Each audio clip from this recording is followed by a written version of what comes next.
আসসালামু আলাইকুম, সবাইকে শুভরাতের অনেক অনেক শুভেচ্ছা।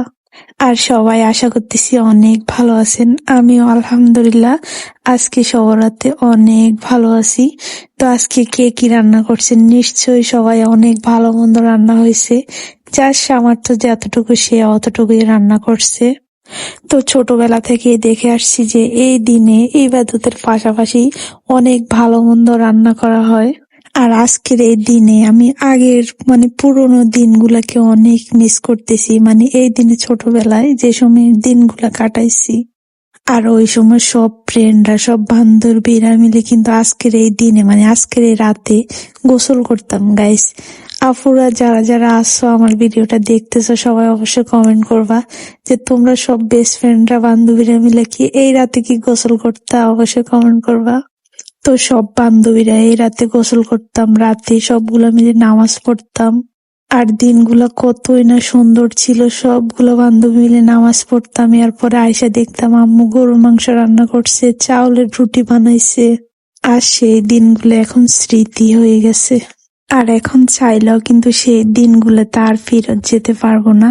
তো আলহামদুলিল্লাহ বিয়ের পর থেকে আমি এই সবরাতের দিনে ভালো মন্দ রান্না করার চেষ্টা করি হাজবেন্ডের সামর্থ্য অনুযায়ী।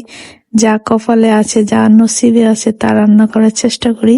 তো আজকে ব্যতিক্রম কিছু না, গরুর মাংস আর এখানে মুরগির মাংস রান্না করতেছি।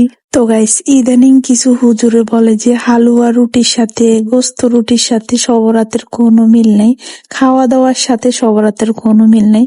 তো আমি মনে করি এই দিনে ইবাদতের পাশাপাশি ভালো মন্দ খাওয়াটা হচ্ছে একটা আনন্দ, ঈদের মতন একটা আনন্দ মনে হয়। তো সবশেষে এটাই বলবো যে আলহামদুলিল্লাহ আলহামদুলিল্লাহ আবারও রমজান পেতে চলেছি। রমজান পর্যন্ত আল্লাহ নেক হায়াত দান করুক সবাইকে।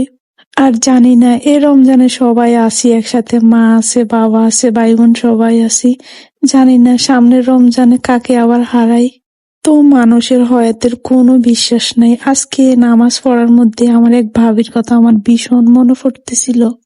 কারণ উনি গেছে রমজানে, ওনার সন্তান ওনার সাথে ছিল, কিন্তু কয়েকদিন হয়েছে গাইস উনি ওনার ছেলেকে হারাইছে, দুধের বাচ্চাকে, প্রায় 3 বছরের বাচ্চাকে হারাইছে।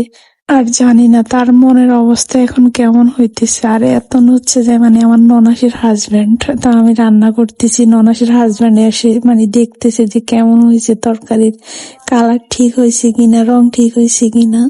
তো গাইস, আমি এখন ভিডিওটা এডিটিং করতেছি, রাতের প্রায় 1:30 বাজে। আর এখন আমার নামাজ কালাম পড়া কমপ্লিটলি শেষ। তো আমার আফুরা যারা যারা আছো তারা অবশ্যই কমেন্ট করবা। আজকের ভিডিও পর্যন্ত, আল্লাহ হাফেজ।